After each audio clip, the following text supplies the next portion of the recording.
All right, call to order this regular meeting of the Village of Ashcroft Council for Monday, the 23rd of November, 2020. Please be advised that the Hub Online Network will record and broadcast today's council meeting.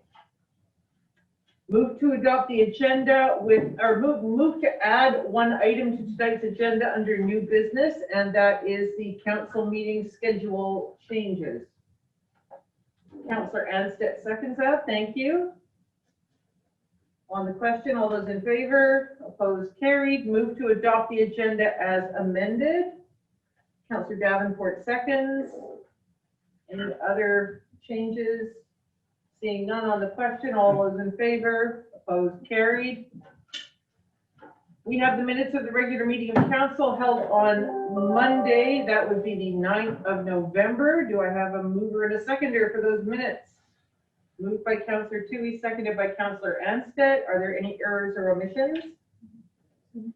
Seeing and hearing none on the question, all those in favor, opposed, carried.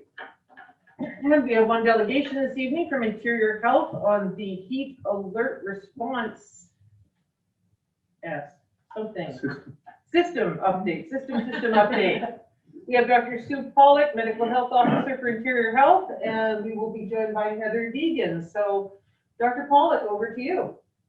Okay, great. Thanks, everyone. Now, are there slides that you guys have? Yeah, I'll just share them and let me know if you can see them.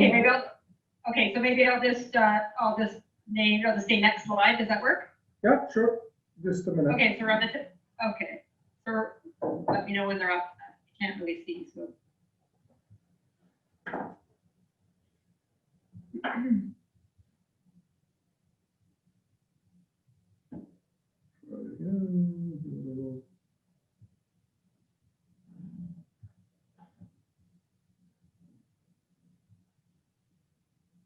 Doesn't want to share.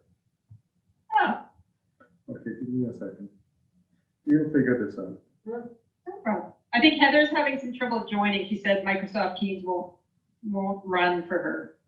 Oh no. Is there a phone number she could call into? There is. I don't remember it, but we've got a phone in here. She can call onto my cell phone and we can just put her up. Okay. Sure, that'll work. Sure. So, number is 2. Dr. Sue, are you chatting with her? Are you able to give her the number? Yeah, let me just get her up here. Oh, I have the number here. Hang on, I'm just gonna get her up. Okay, I'll say have a phone number for you. Okay. Oh. We have a number she can call, 250. Okay, hang on. Sorry, now she's not answering me, so I'll just put 250 645. 645. Yep. 5743. 5743. 250 645 5743. That's right. Okay. Okay. Okay. So she'll either dial in. She said she's just restarting Microsoft Teams. And she's just responding here. Okay, she's going to call in. Okay, I can get started though while she calls in. Does that work? Yeah, okay, thank you. Yeah. I got the first part anyway. Okay, so here we are again. Heather and I have been before council before, but probably not with all of you. So I'll introduce myself. I'm Pollock. I'm Medical Health Officer with Interior Health Authority. I live and work in Kelowna. And I'm actually the Medical Health Officer for the South Okanagan and East Kootenay, but I have the climate change file. So I've been involved with Heather, Jenny Green, and Sylvia Alcurdy in this heat project for the last couple of years with a focus on and with Ashcroft. So are we have the slides up now? Yeah, can you see them? Yeah. So I'll go to the next slide, the outline.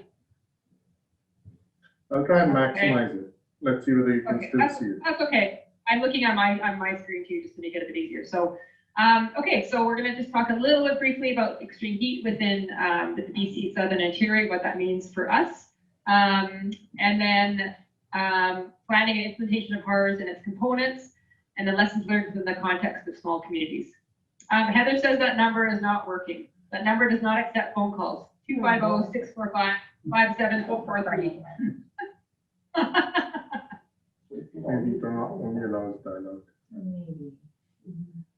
She can try calling 250-457-06-494. Hold on. Do I know my phone number? No. Yeah, call me. What's my settings? I got it. Oh, technology. Mhm. It's wonderful until it isn't. I know. Oh, it's true, right? 776. No, that's not this phone. Not that one, okay. You want to use mine or the number?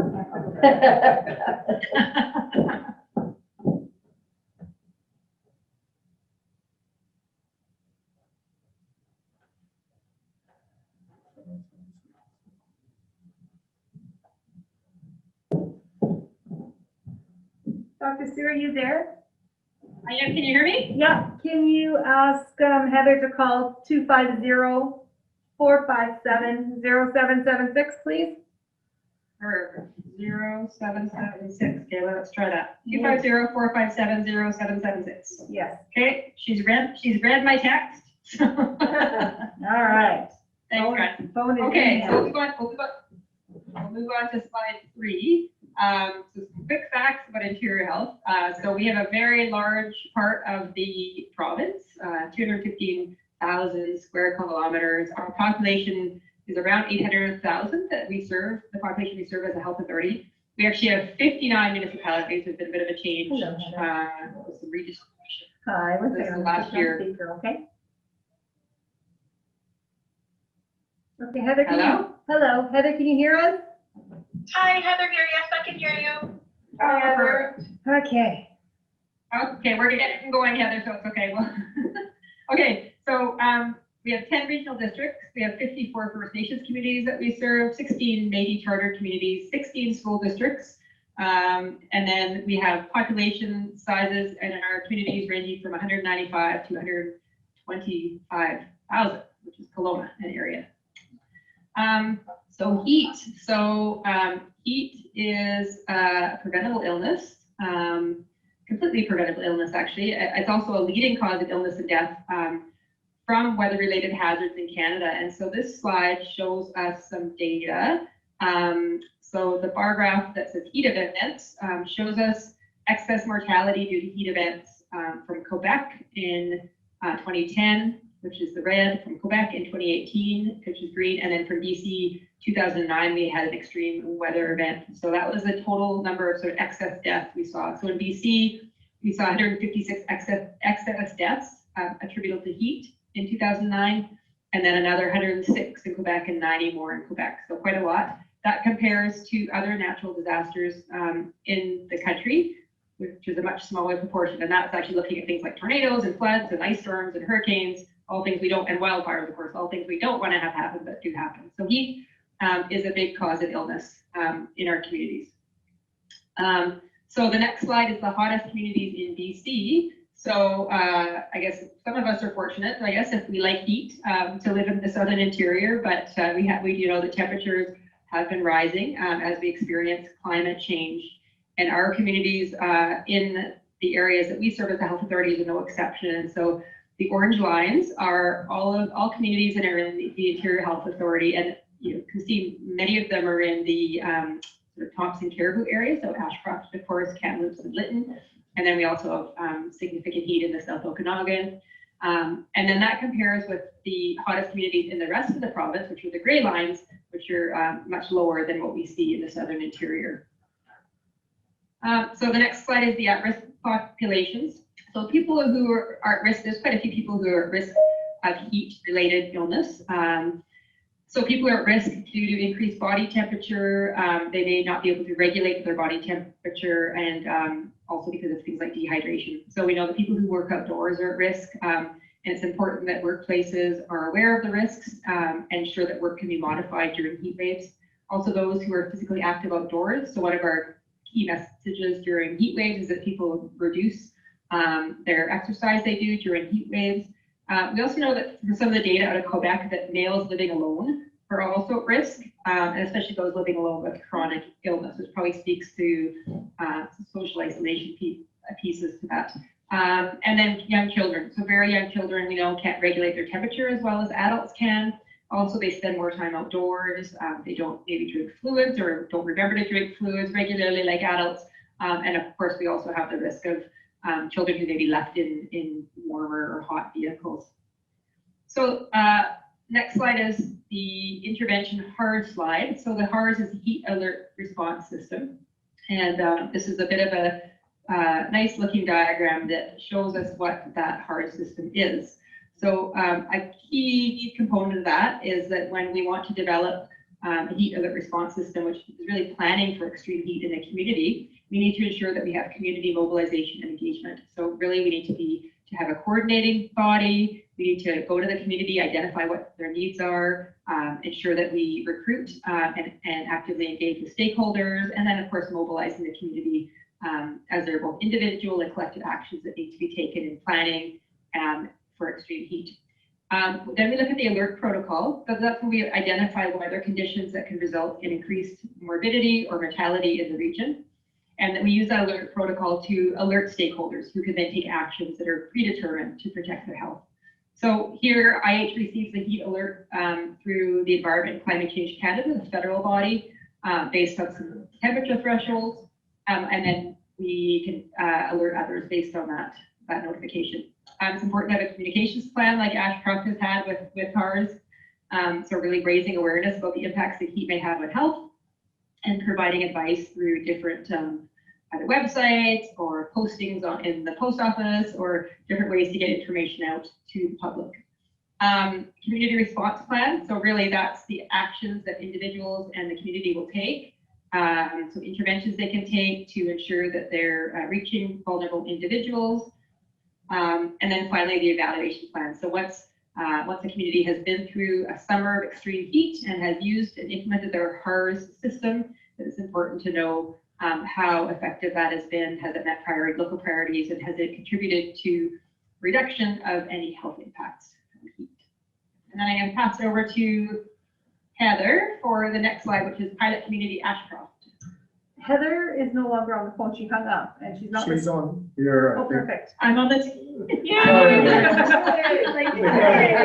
you doing Teams now? Oh, yay. Oh, boy. Oh, Yeah. my. It's quite the, Heather and I we're sad we couldn't drive to Ashcroft. Of course, also COVID restrictions, but that we thought this would be a little bit easier, but maybe not. So you should have driven to Ashcroft. Yeah, some days it seems easier to just jump into the car. No, seriously. Anyways, okay, great, Heather. I'll pass it to you. Great. Okay, so mindful of time, I can just zip through these next slides fairly quickly. So that this slide has a photo of the beautiful town of Ashcroft, and just give some background as to why Ashcroft was selected. So evidently, it's very hot there and has a semi-arid climate. And we, of course, Interior Health have an excellent relationship with our partners in Ashcroft, and particularly through my program, the Healthy Communities program, we've worked with Ashcroft over the years on different initiatives, and you were willing to work with us as well, and really look at how we can develop some leading practices related to helping prepare for extreme heat. So that was really helpful, and Sue and I talked earlier today, it was 2 years ago that we came before council and brought a formal request to work together on this. So time sure flies when you're having fun. So the next slide just speaks to our approach. So my team within the Healthy Communities program are very focused on working together and alongside communities, not to come in and do things for communities, but to work with and to share our knowledge and experience and to your knowledge and experience and come to some solutions that work that are suitable to the local context.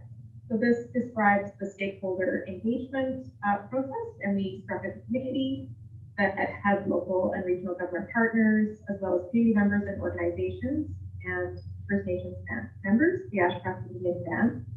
And of course, we wanted to share information about extreme heat and its impacts. Also talk about some particularly vulnerable populations within communities.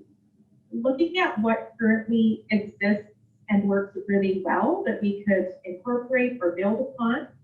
And then also identify roles and responsibilities that different stakeholders can take if and when heat comes.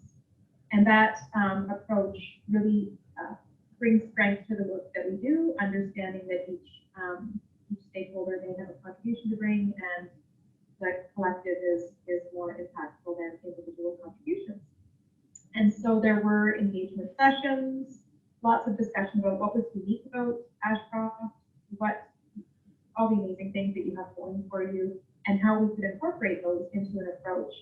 And recognizing that a lot of those things may have not been done elsewhere in some of our examples from larger urban centers, and really, opening up opportunities for Ashcroft to lead the way and represent small rural, and what it takes to do this work really effectively with that unique nuance. Next slide talks a bit about some of these tools related to heart development. So what we heard from this community is that it was really important to develop a plan that was really concise, focused on the unique context within this community, and really tapped into existing partnerships and recognized existing resources. And as a result, some information pamphlets were developed to encourage individuals to take action when extreme heat comes. And on the ground, what this looks like is advisory notices in the post office and post boxes, and that really is the ideal way to reach residents in this community, especially the senior population. And that's not something we have seen elsewhere. Elsewhere, we've seen advertising in media or social media, but for many reasons, that may or may not work to reach the most vulnerable populations within Ashcroft. Another approach was to place advisory signs that are downtown and in the parks to build awareness within the community. And then, of course, updating the village website with heat advisories and other information and resources. And then the alert protocol used existing thresholds created by the BC Centers for Disease Control and Environment and Climate Change Canada. And those information items can be found easily online. And then the next slide just talks about more of the work that we're doing beyond what began with Ashcroft. So we have used the amazing leadership that Ashcroft has demonstrated to springboard and offer some of these best practices and leading practices to our other small and rural communities.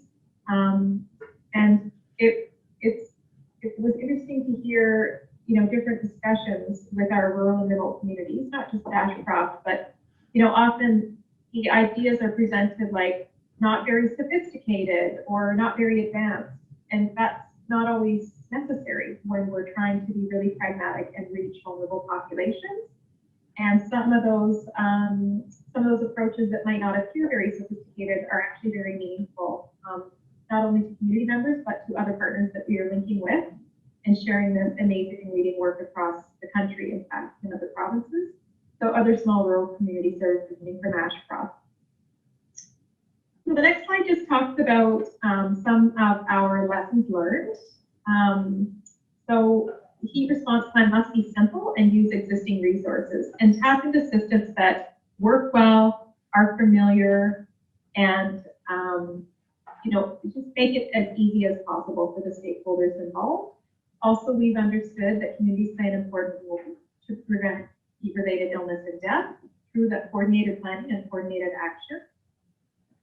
And then some other considerations for developing hearts in rural communities, really underscoring the impacts of exposure to heat stress, really emphasizing that communities have a lot of strength and a lot of capacity that can be built upon. Cooling centers play a really important role. Engagement and communication channels that are essential for a successful outcome. And then there are some special populations to consider. And then also to think about competing priorities. So I know in some of our very early discussions, the concern arose related to when heat comes, often smoke also comes. And so could those be competing in terms of putting a stress on existing resources and the people who have to support those two responses? So just with respect to where we're going next, Interior Health and the team that's doing our have focused on this work. Of course, we're going to continue to share and apply the leading practices that we've learned from Ashcroft to other communities within our health authority, and invite rural communities to develop heat alert and response systems.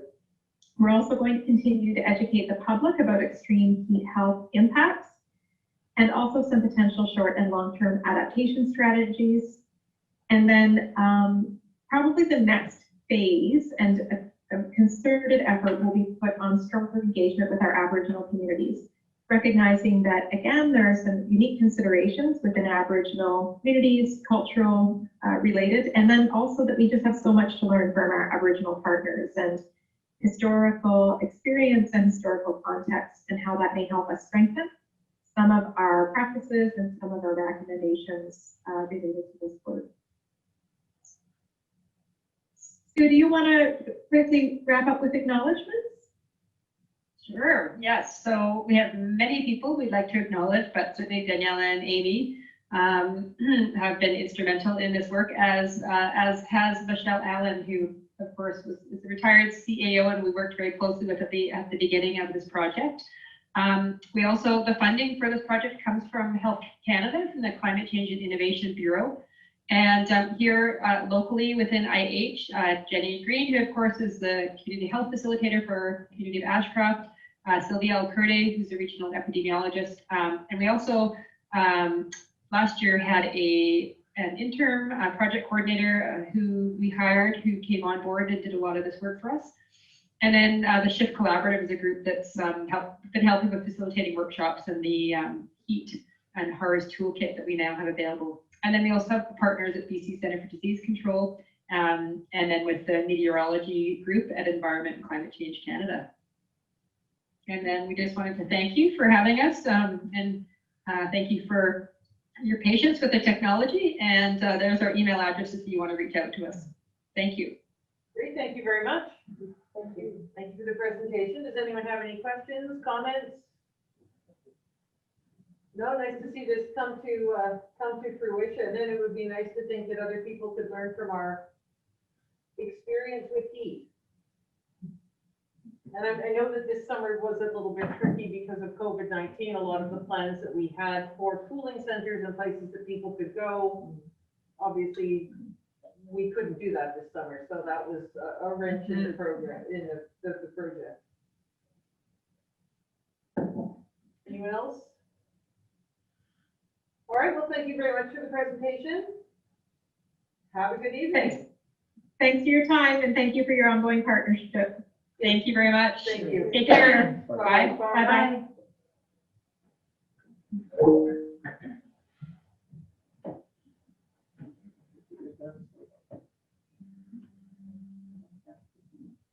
All right, we move on to the next section, which is public input and questions from the public.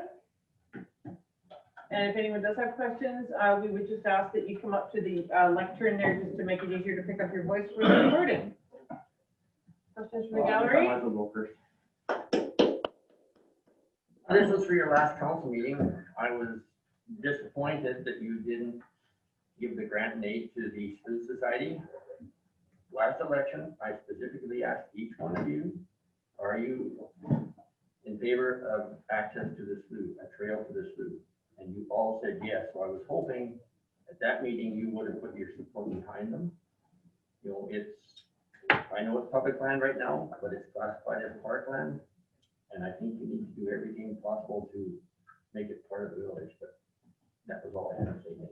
With respect though, Jim, I believe that what we expressed support for was a walking trail along Evans Road.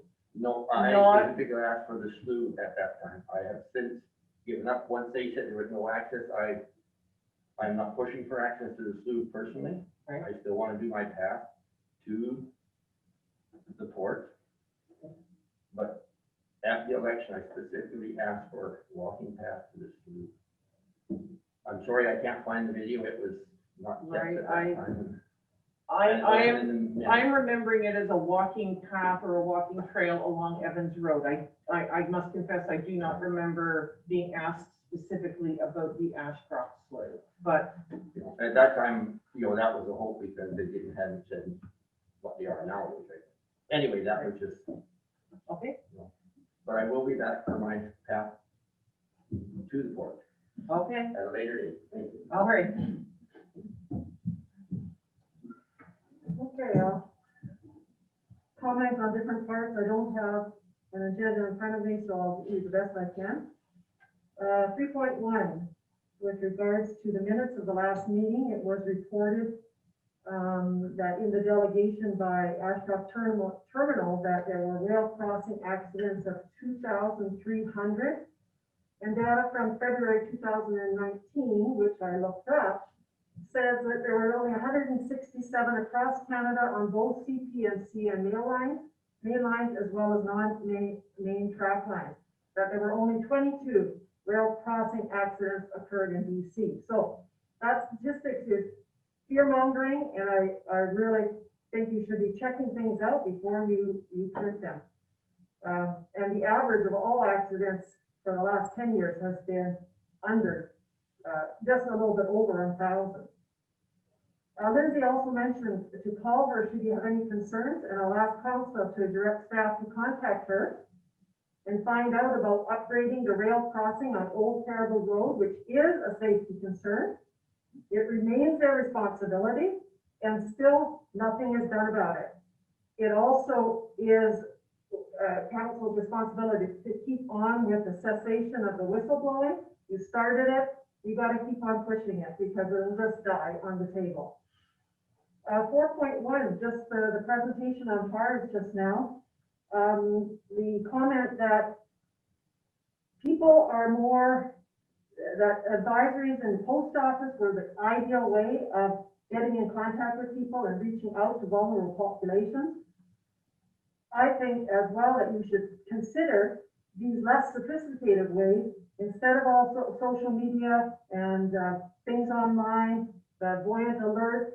Fine, they're great, but I think you still should look at the digital side that all the communities around in this area now have and have had for decades, some of them, and look at adding the post office, posting in the post office at the bulletin board or anything. When people get upset, when people get panicky, they're going to go to a central location. They're going to go to the post office. They're going to look for signs.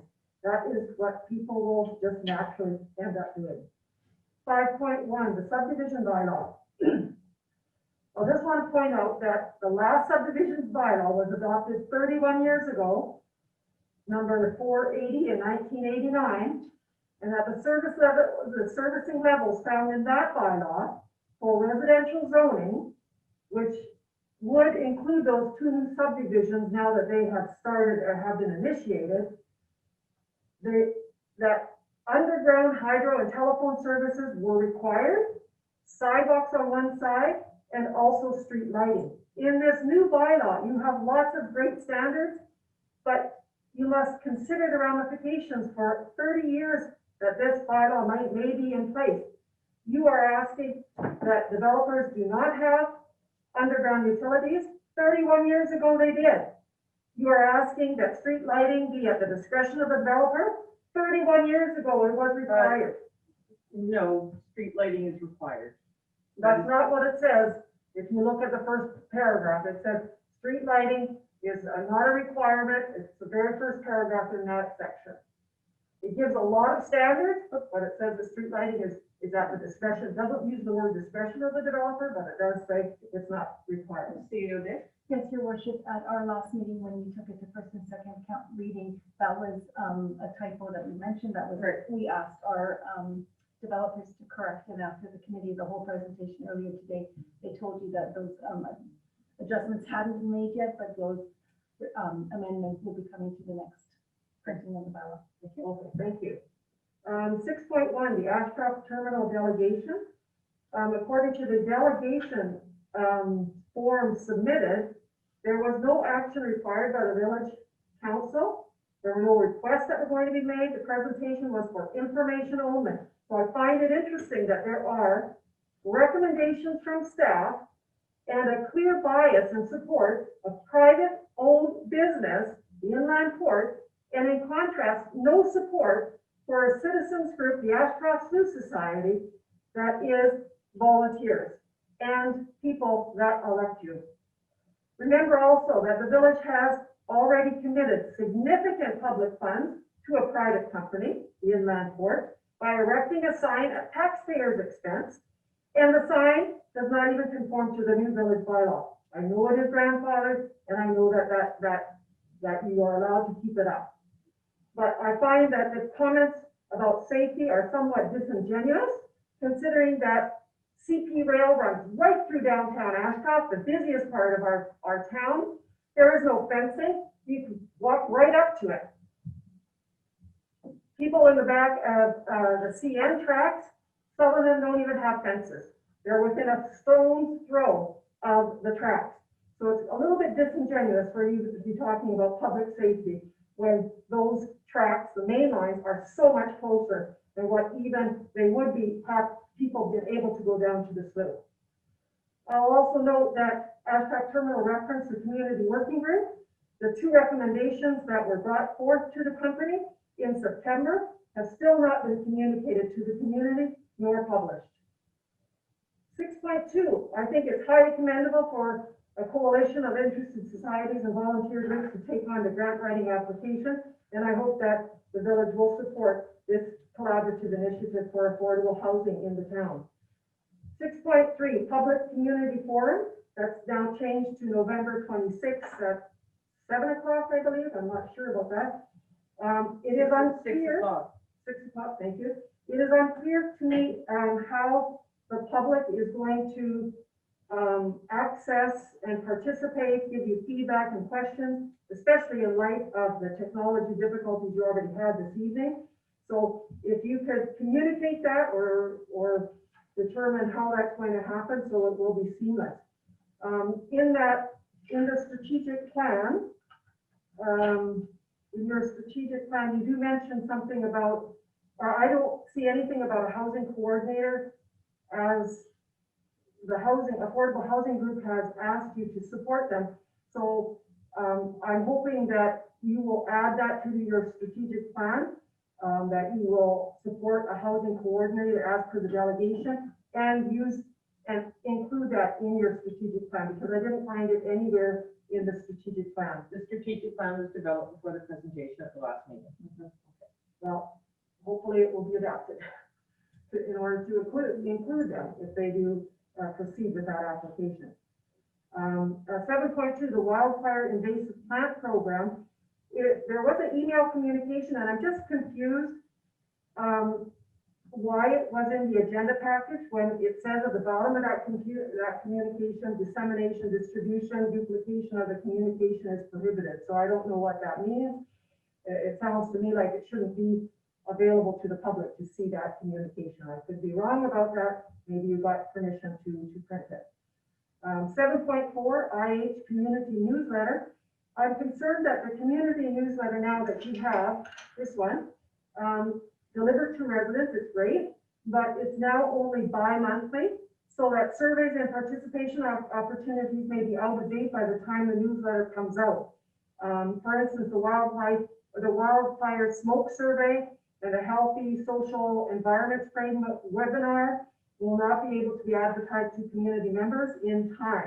And I would ask that the village reconsider a bi-monthly newsletter and again go back to a monthly basis. If, go ahead. Your worship, the only reason it was a bi-monthly is because we were short-staffed. Amy has been in charge of the newsletter, and she, as you know, isn't in the office, and we just didn't get to it. So in order to make sure we had some sort of correspondence and address October as well as November, we did a bi-monthly on this one-off. Okay, it's just a one-off. Thank you very much. The rapid housing initiative that was mentioned in the IH Communities newsletter would be something that you might want to look at as well with the housing coordinator position that you'll be looking at tonight from the Affordable Housing Committee. It looks like extra grant money to that as well. And 7.7, the council meeting agenda change. I haven't heard anything of any discussion prior to this. I come to every meeting. It's not an in-camera item, so I was just wondering when the discussion took place, or is it just taking place this evening? Are you talking about the addendum? Yeah. the additional item. Yes. That's not, it's being discussed for the first time at this meeting. Okay, because it does say somewhere that it has been discussed by counselors or something. And the last one, Mayor Roden, about the withdrawal of Gold Country from Area M and Area N. I'm just wondering if you know why they are withdrawing from Gold Country, or have any feedback from why those two communities or those two electoral districts are deciding to withdraw from the Gold Country Community Society. I do. It was a privileged conversation, so I'm not at liberty to give the details, but both those electoral areas have indicated that they would like to part ways with Gold Country Community Society, so it is up to the remaining partners to decide what they are going to do about that. Thank you very much. Okay. Questions from the crowd? No? Okay. I didn't mind. Get back up here, we move on to next item, bylaws, 5.1, bylaw number 839, Village of Ashcroft Subdivision and Development Services bylaw, third reading.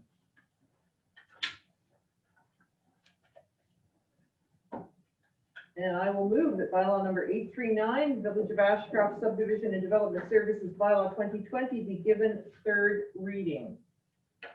Councillor Anstett seconds that. Any discussion? The couple of anomalies that were pointed out at the last meeting will be added or corrected on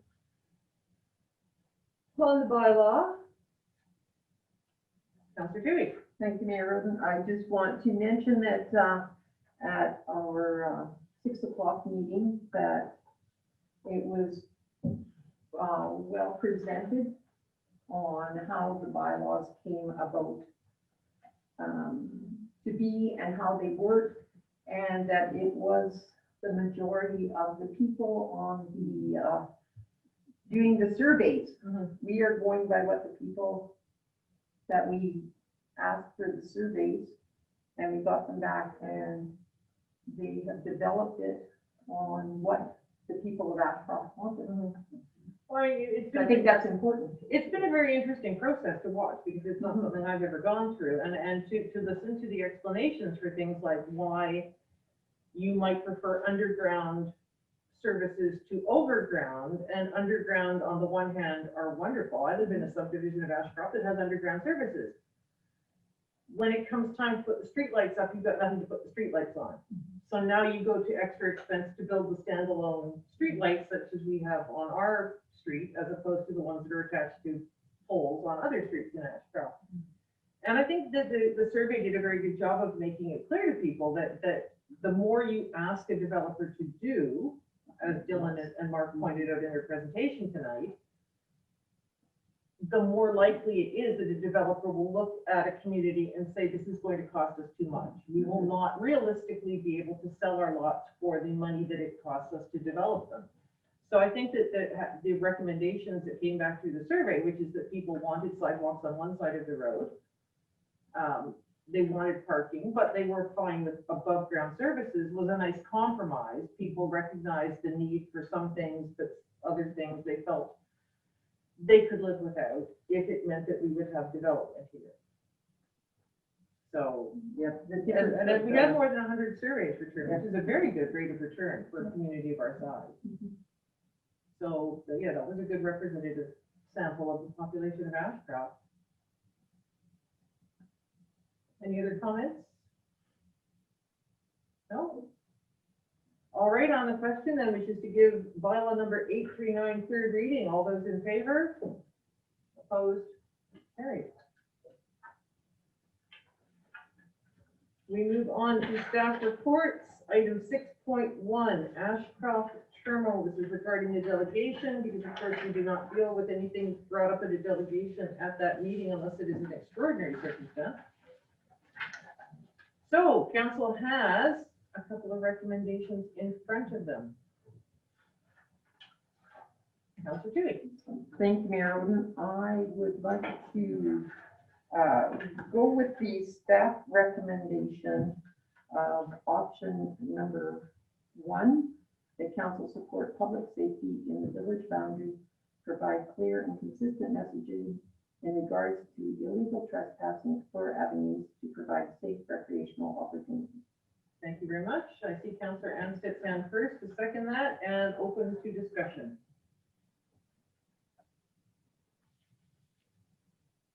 Is there any discussion on this point, Councillor Dewey? I might as well start. Thank you, Mayor Rood. I think in the beginning, even before I was elected, I too could see the benefits of having access to the Ashcroft slope. We all think it's wonderful and it's great.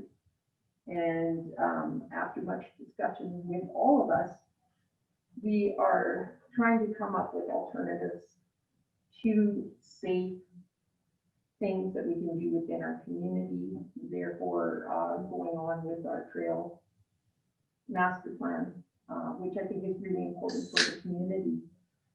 It's unfortunate, and you know, I didn't think it would be as difficult to get CN to agree to having a crossing. I thought there might be an alternative to that. With their persistence, I see that there isn't, and unfortunately, at some point, we have to say, we have to be safe, we have to be legal. And even though people in our community, we have the ones that are verbal saying they want it, but we also have the other ones that are saying to us, we understand it has to be safe, it has to be legal. Thank you. Thank you. Councillor Ansted. I just want to echo Councillor Tui's comments there. At the end of the day, it comes down to public safety, and that public safety is a extreme passion of mine. So there's no question in my mind that it's not only the right option, it's the only option that we should be doing. Thank you. Councillor Dowd. Echoing both, obviously, it is the correct option. I mean, if there are other inroads that perhaps are made down the way, we still have two very clear messages from CN and CP and the inland port. If there are other approaches that happen down the way, you know, the safety of our citizens is the most important thing. So that is, I think we're in agreement that it's very important in the immediate moment. That is what we are aligning with.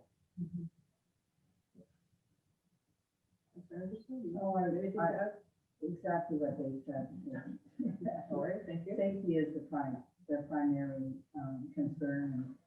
As much as we would like to see people get that access at the same time, we just cannot be responsible. We have to be responsible, and we have to think about the liability as well.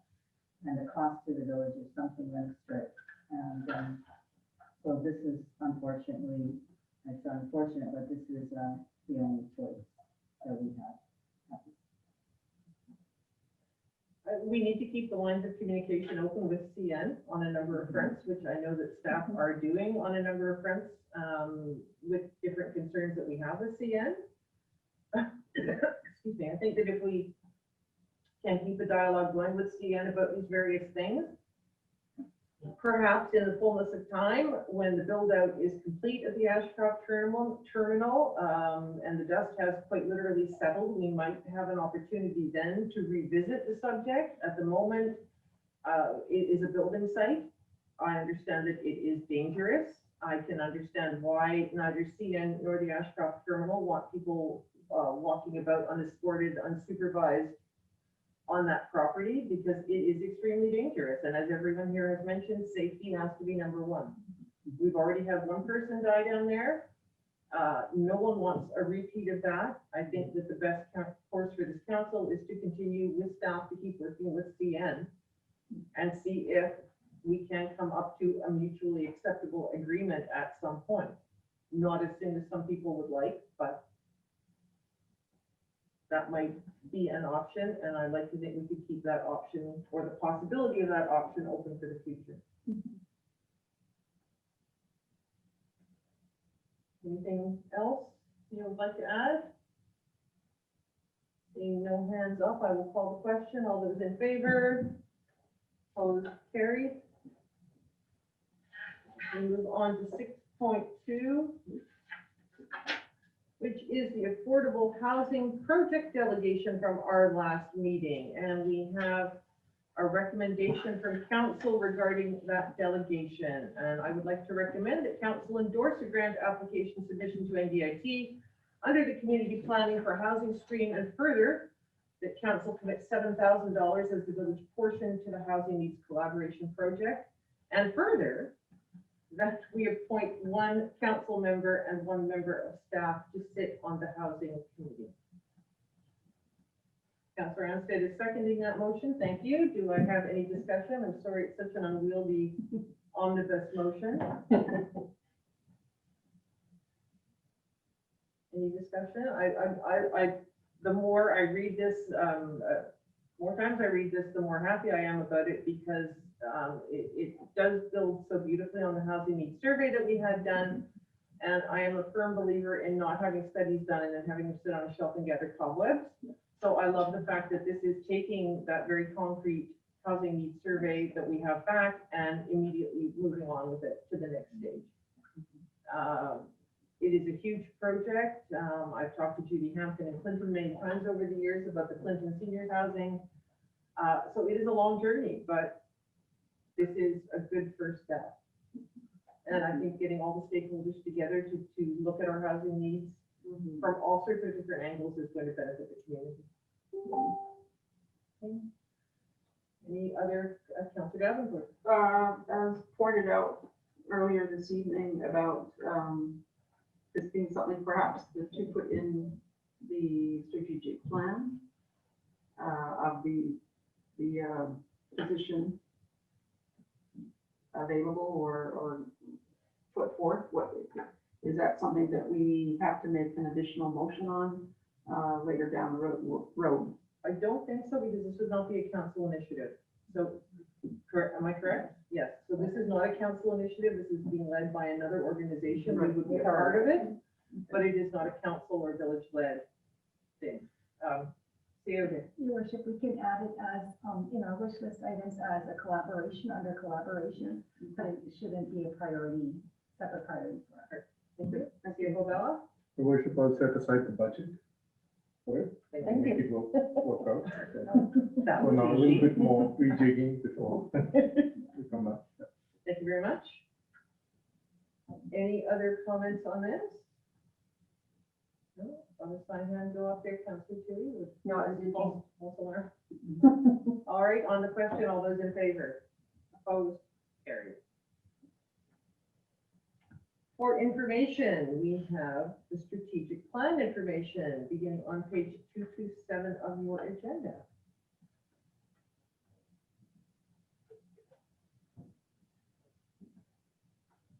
So this is for information.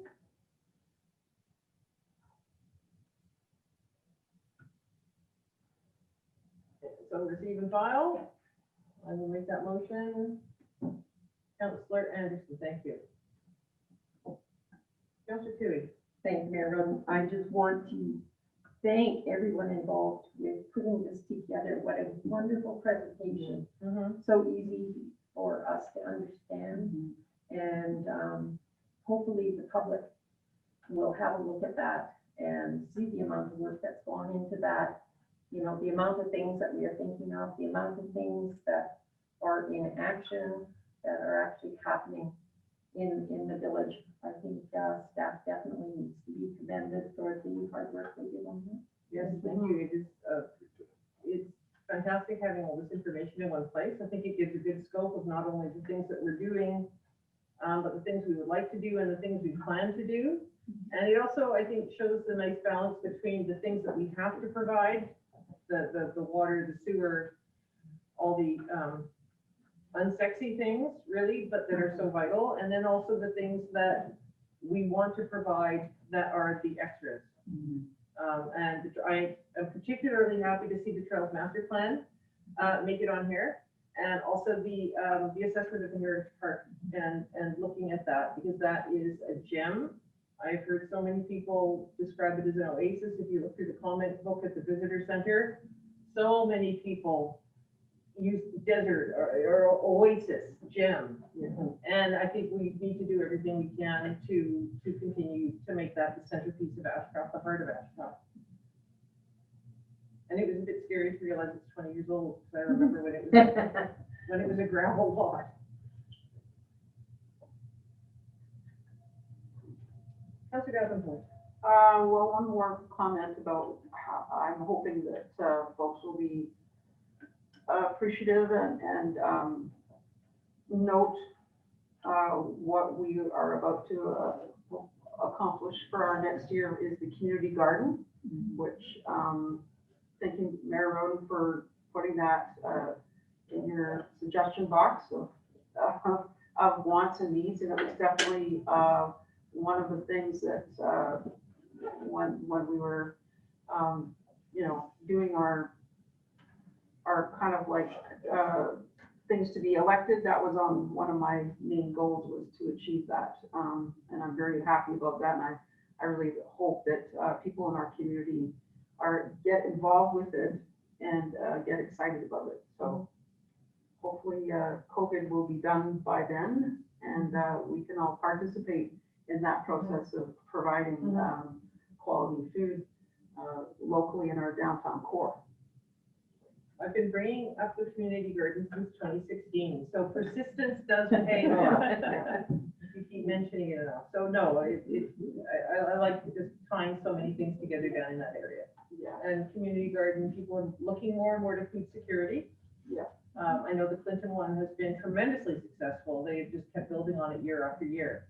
And I think that is a really good model to emulate what they've done up in Clinton. And that collaboration, we can work with Clinton, with communities of Bloom up there and find out how they did it, what they did. We don't have to reinvent the wheel, and we can build that partnership with another community. Any other comments? Thank you to staff for your hard work. Thank you. He says, I haven't promised you the money yet. Any other comments? Seeing none, on the question to receive a file, all those in favor, opposed, carried. Okay, move on to item 7.1, TNRD, member municipalities, proposal for invasive plant program participation.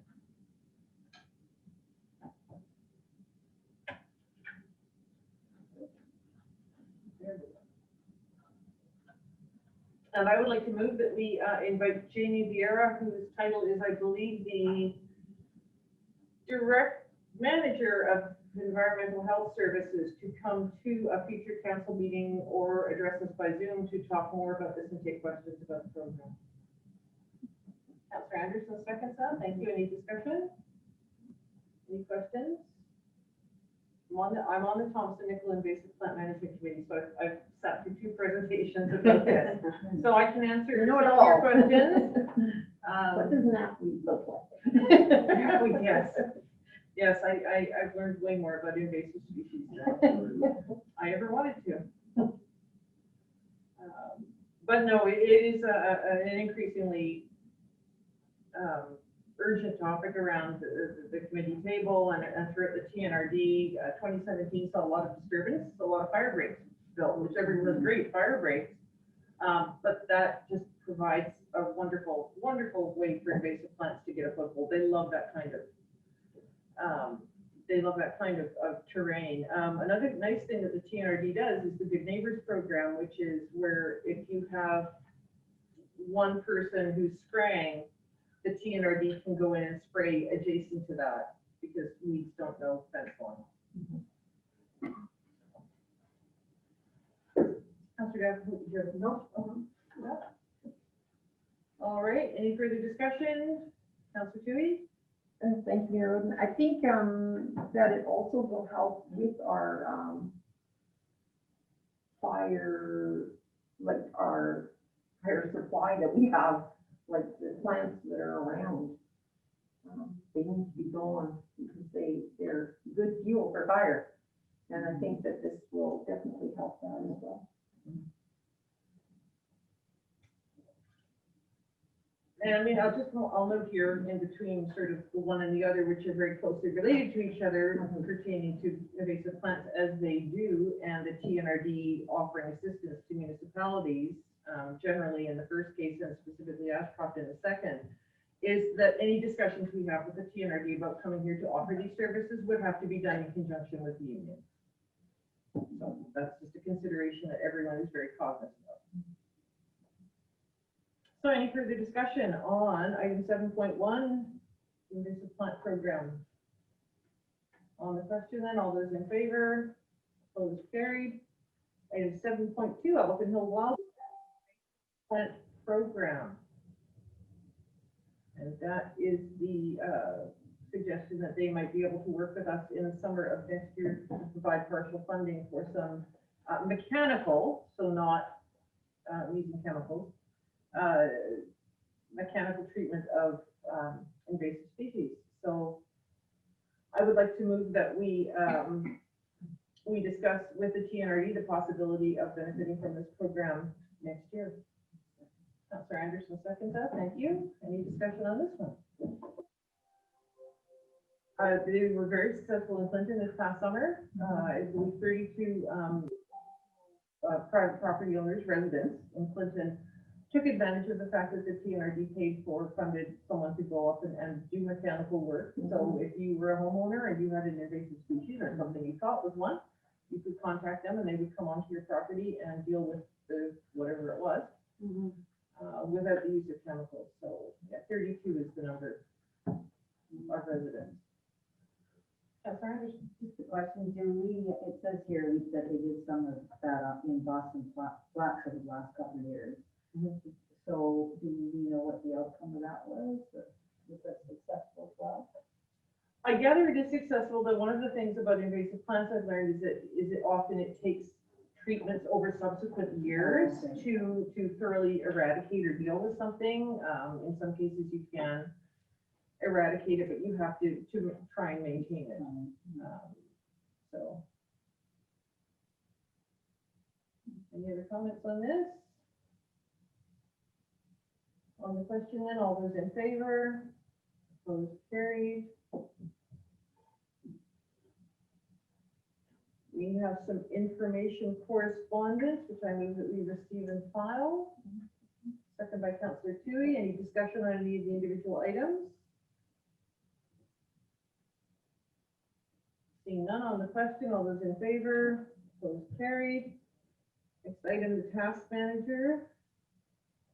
And I move that we receive and file the task manager.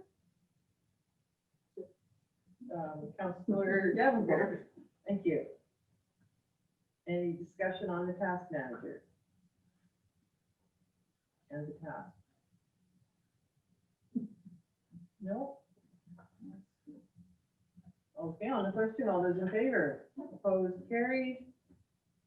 And we do have some new business. We should all have a copy of the staff report on council meeting schedule changes. And I move that we bring an amendment to council procedures bylaw number 840 to make changes to the council meeting schedule. Councillor Anstead, and I propose that that our meeting dates remain the second and fourth Mondays of the month, but that we standardize all meetings to begin at 6 o'clock.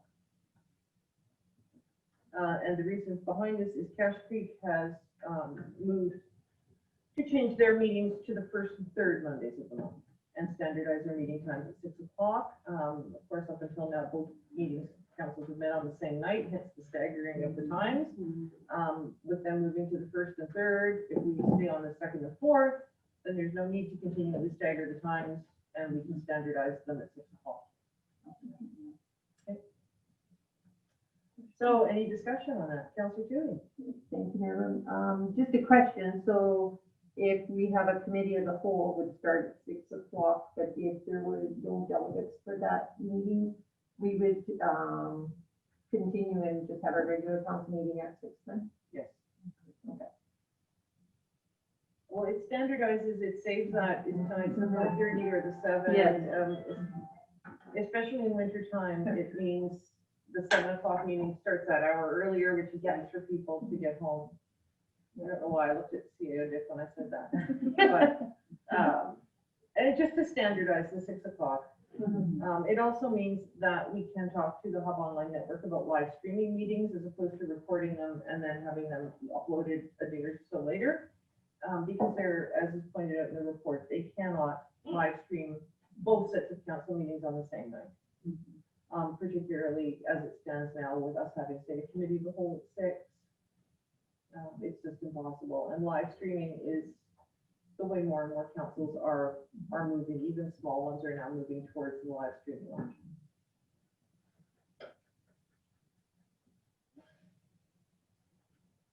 Yes, okay. This would be in effect starting January? This would start in I the new think we year. only have one more That's right. year, but. Yeah, Cache Creek is maintaining their current schedule through the year, so we would stay status quo until December 31st. So both of us have meetings on the 14th of December, and then starting in January, they would go to the 1st and 3rd.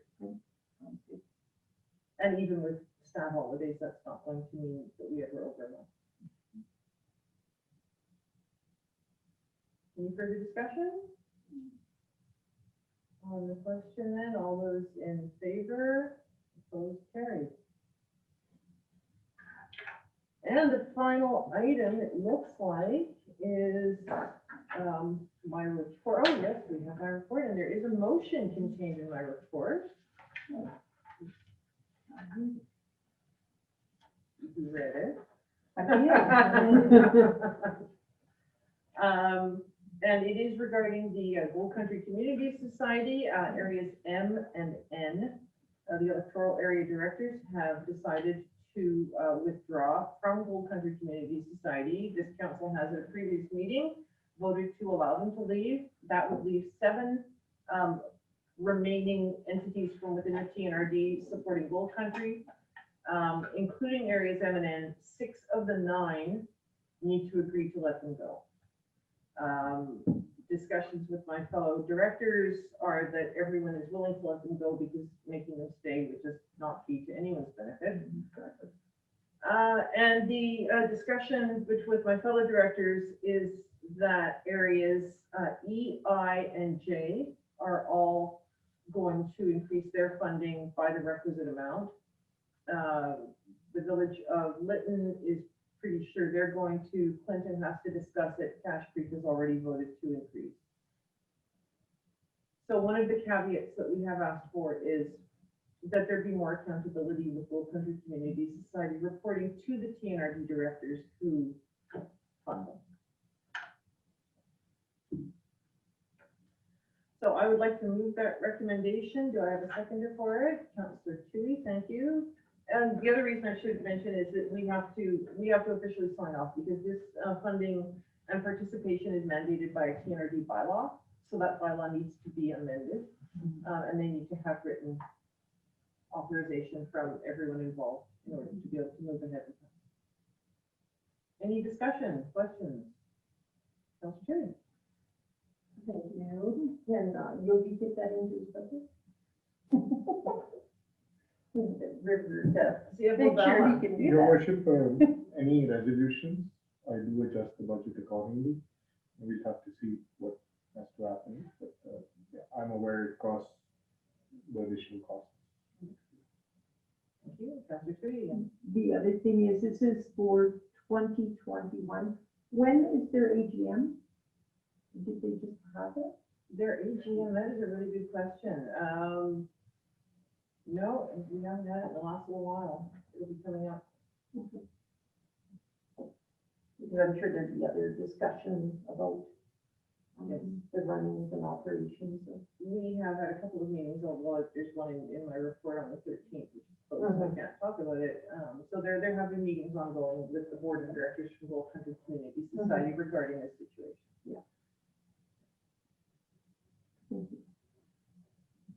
Any other discussion? On the question, all those in favor, opposed, carried. Yeah.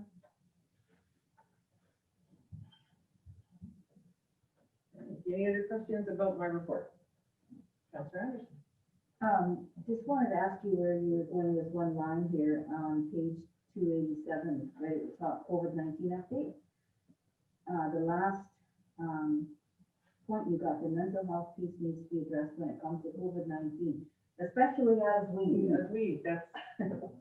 just curious what. Thought process. Probably did an edit there. Yes, absolutely. Mental health needs to be addressed. I think it was especially as we enter the winter months and we enter the second wave of COVID. And actually this ties in with something interesting at the COVID helpline meeting that we had, the telephone meeting that we had last week. A number of people were all saying the same thing, which is that people's mental health capacities are pretty much at their limit right now. So it's just taking one more thing, which in normal times would probably be no big deal, to push people beyond their capacity to help deal with things in a healthy way. So the thing that was specifically mentioned was the heavy snowfall that we got a week before Halloween, which was a month before. We usually would get any kind of snowfall, let alone a foot. And a lot of people on the call mentioned that this was a thing that they had noticed, was that just seemed to, that was the straw that broke the camel's back for a lot of people. Just that much snow, it was just one more thing to have to deal with, was how one person put it. Yeah. And that was all it took. Then you couldn't go to Summit. What's that? And you couldn't go to Summit. That was my big thing. This is all this snow came and I couldn't go to Yuma. Yeah, I agree. It was stressful. So it is, and it's Simple but stressful. yeah, very simple thing that in normal circumstances, most people would probably take in their stride. There'd be some cursing, but they take it in their stride. But no, this year it is difficult. The other interesting thing that came up was around the vaccine for COVID-19. IH is well aware of the necessity to have the deep freezes, for example, that store things at minus 80 degrees. They've already started ordering those freezers in. Wow. Now, I had a brief conversation with the pharmacist here who, what's that going to look like getting vaccines from Kamloops, say, to Ashcroft? They're only stable for 15 hours once they're not in that cold temperature. So this is the sort of thing that Interior Health is starting to work on now. So they're on it. That was it. All right, we have no closed meeting to go into, so do I have a motion to adjourn this meeting? Councillor Anderson and Councillor Anstitt seconds that. All those in favor, opposed,